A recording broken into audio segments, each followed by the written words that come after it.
Hi, I'm Anne from Easier Motherhood, and today I want to show you how to remove the cover of this Ingenuity SmartBounce Automatic Bouncer. So when I got my Ingenuity Bouncer, I got it used, so the very first thing I wanted to do was take the cover off and remove that and wash it before I put my daughter in it. You may want to wash yours for the same reason, or because your kid had spit up, blowout, or maybe you had this in the garage between kids and you need to wash it now and never had to with your first because you had a miracle baby who never spit up in it, or the baby just didn't like the bouncer and didn't spend a lot of time in it, because all babies are different. They all like different things. Some of the things my son loved, my daughter was like, what are you doing? So let's go ahead and get to it. We're going to remove the toy bar first and pop that right off. And there are two notches here, and those coordinate with some little notches on the frame, and so we want to lift up from that to pop it off easy, especially if yours doesn't pop off as easy as mine. I may have used the toy bar as a handle once or twice, not with my daughter in it, but still it's not designed for that. I just, to go from room to room, like, oh, looks like a handle, but it's not. So mine pops off probably a lot easier than most at this point. So once we have the toy bar off, we'll go ahead and take the music box off. Now for me, this was the tricky part, and it kind of still is, honestly. So there's these two prongs, 1, 2, and we have to pull these prongs out at the same time and then hold them while lifting out the music box.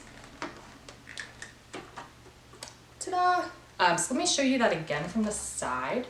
Put it back in here. And I like to hold this open with my middle finger for the two prongs, and then use my index and my thumb to kind of hold the music box on both sides and lift that up. That seems to be the easiest way to do that for me.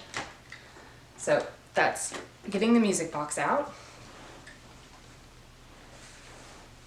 And then the next step is we're going to unbuckle these two buckles in the back, 1 and 2. And we'll put the frame back on the ground, and we will pull from the bottom here, in part because we have more leverage from the bottom, at least I feel like I do, and then also because this is a fair amount of plastic to overcome on the frame, so to do it from the top first with the bottom still on there would be pretty difficult.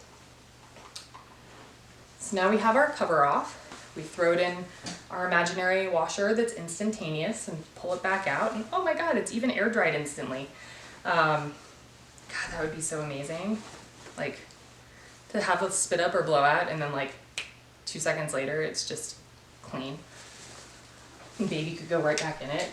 Ah, that'd be awesome. But once it is air dried, we go ahead and put the cover back on.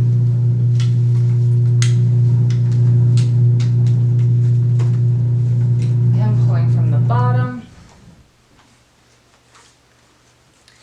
And this is the other part I want you to watch out for. So we have straps on the back, and 3 of them came around fine. So this side we can just clip right in, and the bottom came around fine on this side. The top got stuck here on the front side of the frame.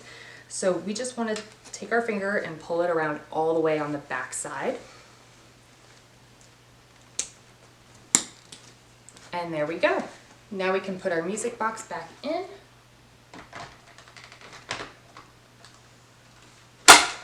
And our toy bar back on. If you still use the toy bar. My daughter just smacks it off. But I did want to tell you that the toys have to be on the front, at least on this model. So if I tried to put it on like this, it's not going to happen. I'm going to end up frustrated and end up turning it around the way it has to go. So we can do that, put this back on, and now it is all set for baby. So I hope this video helped you out, saved you a little time, and if it did, please give it a thumbs up, subscribe below. It really does help small channels like this one. Thank you so much. I really appreciate you being here today and taking the time with me, and you have a wonderful day.